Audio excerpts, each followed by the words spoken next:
এটা হচ্ছে আমার ঈদের পঞ্চম দিনের একটা সাজানো গুছানো ভিডিও। ঈদের পঞ্চম দিন ছিল বুধবার।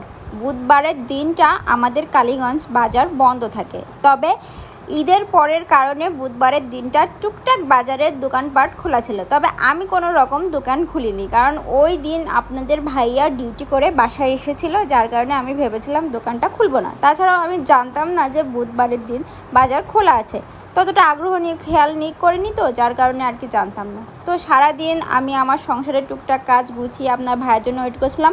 আপনার ভাইয়া দুপুরবেলায় এসে খেয়ে দিয়ে ঘুমিয়েছিল। ঘুমানোর পরে ঘুমাইতে ঘুমাইতে তার মাগরিবের আজান দিয়ে দিয়েছে, তাও সে ঘুমিয়ে রয়েছে। মাগরিবের আজানের পরে সে উঠে বলে, চলো একটুখানি কোথা থেকে ঘুরে আসি। আমাদের যেহেতু খুব ছোট শহর, সেহেতু ঘোরার জায়গা খুব কম। ও বললো তাহলে চলো একটু টুকটাক এদিক ওদিক ঘুরি। আমাদের পাগলা ঘোড়াকে নিয়ে আমরা কালীগঞ্জের ভিতরে বেশ সুন্দর করে একটুখানি মোটরসাইকেলে ঘুরলাম। আর পাগলা ঘোড়ায় উঠলে আমরা দুজন মানে মন খুলে এদিক ওদিক চলে যাই, খুব ভালো লাগে।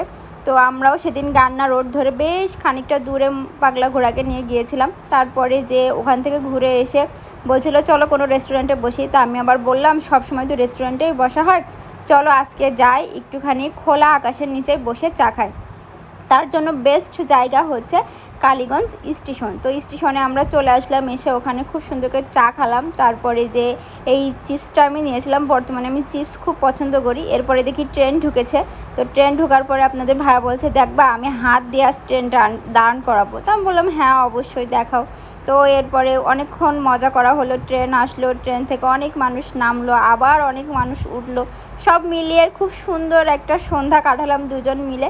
এরপরে আস্তে আস্তে রাত গভীর হতে শুরু করলো। আমরাও ভাবলাম যে আর বেশিক্ষণ থাকা যাবে না, চলো চলে যাই।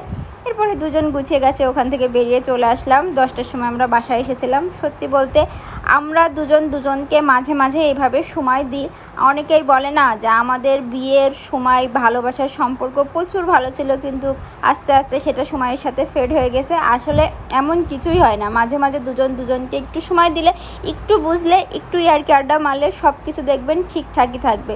কারণ জীবন গতিশীল, একটার পরে একটা কিছু আসবে যাবে, সব নিয়েই আমাদের বাঁচতে হবে। যতদিন বেঁচে আছি ততদিন ভাবতে হবে যে জীবনে যা আসছে আর যা যাচ্ছে দুইটাই আমাদের ভাগ্যে ছিল, তাই হচ্ছে।